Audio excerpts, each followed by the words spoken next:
بسم الله الرحمن الرحيم والصلاة والسلام على أشرف المرسلين. Extrait des mémoires de Mohamed Ould Mohamed El Hassan, une étoile ne s'enterre jamais dans le sable. Le soutien alaoui de Mohamed El Hafez Ould Ahmesh, le pont qui a donné des ailes à l'exil à Paris, grâce à Firva. Avec Mohamed El Hafez, longue vie, avec bonne santé, je lui souhaite, et son homonyme Haba, paix à son âme, nous étions unis par une conviction commune, l'amour de la patrie et le refus absolu de l'arbitraire, de l'injustice et de la soumission. Cette position n'était pas circonstancielle, elle relevait de notre identité. 6 années auparavant, la répression avait durement frappé ses proches.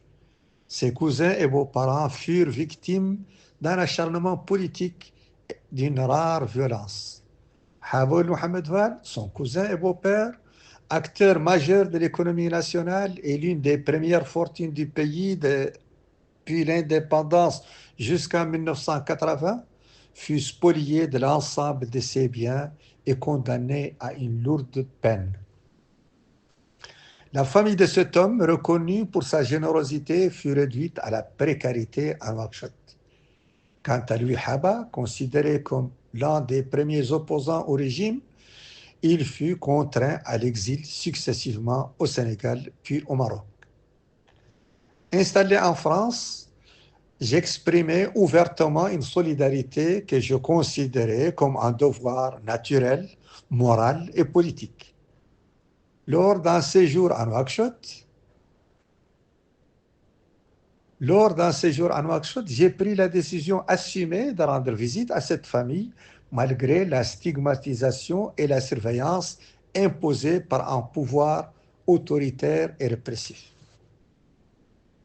Je connaissais alors à peine Mohamed El Hafez Ould Ahmesh.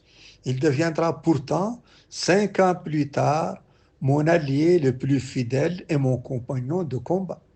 J'ai toujours pensé, sans que cela n'ait jamais été verbalisé entre nous, qu'il avait trouvé dans cet engagement l'occasion de me rendre la monnaie et bien au-delà pour mon soutien à Haba en 1981 et après. En tournant le dos à cette période, qui, je l'avoue, a marqué ma relation avec un pays par l'arbitraire vécu, venu réveiller le scandale affligeant de la révocation par la Banque centrale, institution dont j'avais été 4 reprises major des premières formations, j'ai commencé à me dire, je ne suis pas fait pour mon pays de 1000 ans. Et pourtant, je veux tant lui donner. Mais, où est l'issue?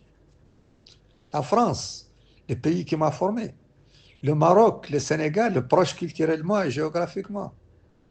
Mais où sont les ailes, les provisions pour la première étape du séjour?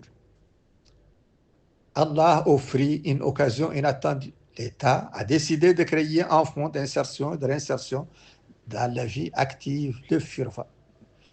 J'y voyais plutôt, pour ma part, un financement pour un voyage d'affaires FIVA.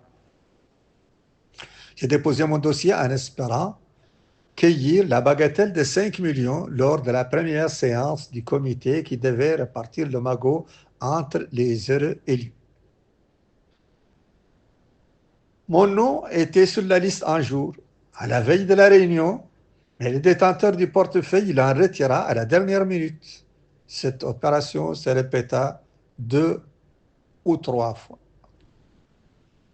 La raison de ma sélection était le soutien de la majorité du comité de sélection à l'IBD. Et l'éviction s'expliquait par le fait que je ne promettais rien à la gomme. Les montants alloués par bénéficiaire ne cessaient de dégringoler. À la fin, le fonds finira par s'épuiser. Un jour, je passais par hasard à la banque l'UBD qui gérait le FIRVA. C'était le jour d'une réunion destinée à décider de l'attribution des reliquats à 1 million par bénéficiaire. 2 cadres de l'IBD, Mohamed Reine Abdelkader et Hussein Toulba, m'annoncèrent non sans une pointe d'ironie la bonne nouvelle. Aujourd'hui, tu seras millionnaire. J'ai insisté. pour qu'il vérifie auprès de l'éternel effaceur de mon nom. À leur grande surprise, il n'y a aucune exception à la règle. La liste était bouclée sans moi.